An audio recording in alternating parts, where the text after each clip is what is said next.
Hey everyone, welcome to Stop Overthinking When Speaking English.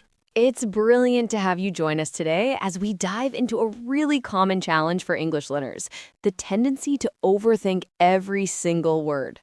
Oh, absolutely. We know that feeling of having a perfect sentence in your head, then it just vanishes when you try to say it.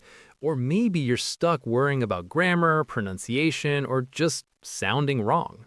Precisely. So, in this episode, we're going to explore why this happens, and more importantly, how you can overcome it to speak English with greater confidence and fluency. So, diving straight into it, why do we overthink so much when we're trying to speak English? I mean, it's a common feeling, right? You have the words in your head, but they just get stuck before they come out. Absolutely. I think a major factor is the fear of making a grammar mistake, for instance.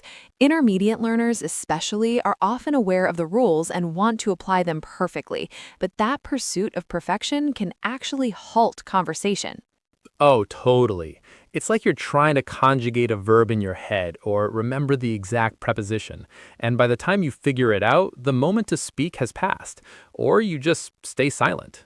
Precisely. And it's not just grammar. There's also the fear of sounding unnatural, or perhaps even worse, being misunderstood.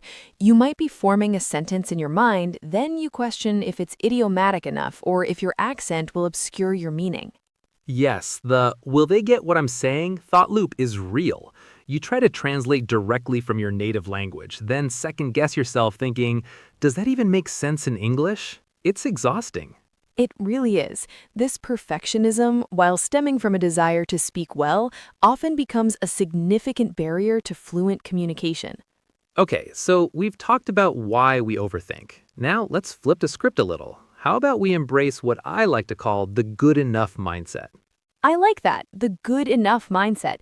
It really encapsulates the idea that communication isn't about perfection, it's about connection and understanding. For intermediate learners, this is crucial. Absolutely. Think about it. When you're speaking your native language, do you meticulously plan every sentence to be grammatically perfect? No, you just speak. We need to bring some of that same energy to English. Precisely. The primary goal of any interaction is to get your message across clearly. Let's take a simple example, ordering food in a restaurant. Oh, I love this one. You're hungry, you want a burger. Are you going to stress about the subjunctive mood or whether you should use may I have versus can I get? Not at all. You could say, I would like a burger, please, or could I get a burger, or even just burger, please. The waiter understands, and you get your food. The message is conveyed. Right. And it's the same with asking for directions. If you're lost, then you need to find the train station. Indeed, you might ask, excuse me, could you tell me where the train station is? Which is perfectly correct. But if you just manage train station, where? Accompanied by a confused look, people will still understand your intent and point you in the right direction. Exactly. The point isn't flawless grammar, it's effective communication. You got your burger, you found the train station, mission accomplished.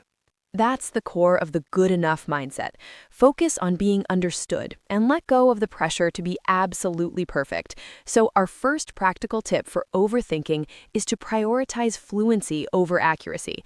Now, this might sound a bit counterintuitive for those striving for perfect English. Oh, absolutely. As an intermediate learner, it feels like every single sentence needs to be grammatically flawless. But then you just freeze up, right? You're so busy conjugating verbs in your head that the moment passes. Precisely. The goal here is to keep the conversation flowing. One excellent technique for this is chunking ideas together. Instead of thinking word by word, try to group words that naturally go together into meaningful phrases. For instance, rather than mentally constructing, I would like to order a coffee, think of it as I'd like to order a coffee. That makes so much sense. It's like instead of trying to build a perfect Lego castle one tiny brick at a time, you're using pre-built sections. So if I want to say, I'm planning to go to the park later if the weather's good, I could think of it as, I'm planning to go to the park, then later, and then if the weather is good. It breaks it down into manageable bits. Exactly. And related to maintaining that flow, we also recommend learning to use common filler words naturally. These aren't signs of poor English, but rather vital tools native speakers use to pause, collect their thoughts, or show they're still thinking without resorting to silence. Yeah, like well, or like. We all use them. They buy you those extra couple of seconds to formulate your next thought without totally stopping the conversation.